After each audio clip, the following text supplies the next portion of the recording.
So here we have the Hyundai i20 on a 19 plate. I'm going to start off by hopping inside the car and running through some controls first of all.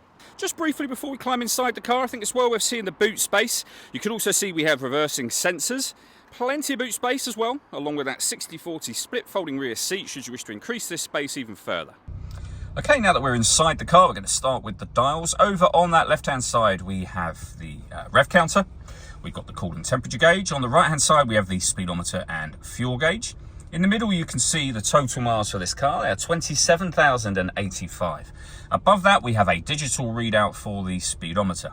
You can change the information that's displayed there using buttons on the steering wheel for various bits of trip computer and fuel economy information. We've also got a couple of other menus, as you can see, user settings and car settings. If we back out to the steering wheel, the buttons that I was using just a second ago are over here. We've got cruise control over that side as well.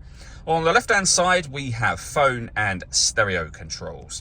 The phone controls can only be used once you pair the phone up to the car, which is done over on the touchscreen in the center just here. So there's a few physical buttons on the right and left-hand sides, including phone, as you can see, or hit all menus and you'll have the same options in here, one of which, as you can see, is phone. When it comes to your music in this car, we have, of course, got the radio. This car's got DAB, FM and AM radio. If you come back out to the home screen, if you want to listen to your own music, you can do so by hitting the media tab. It's greyed out at the moment because nothing is connected or inserted. You can insert an auxiliary device, a USB device. You can stream your music wirelessly via Bluetooth audio. And as you can see, this car's also got Android Auto and Apple Carplay available as well. And if I pop the car into reverse, you'll see that as well as the parking sensors that I mentioned a moment ago, we've also got a full colour reversing camera as well. Working our way down from that, we have the air conditioning.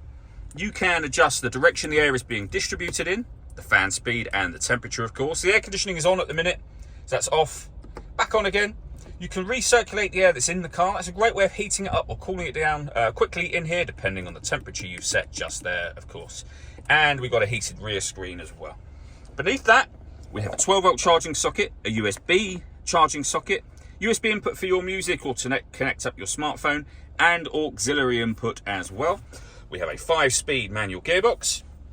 We can turn our parking sensors on and off, and this button turns off the stop and start. This car is designed to cut out when it's stationary in traffic to save you fuel. That system is turned off when that light shows. All that leaves me to say is thank you for taking the time to watch this video. If you'd like to come and see the car for yourself and have a test drive, please feel free to call either of our MJA sites. We'd love to hear from you soon.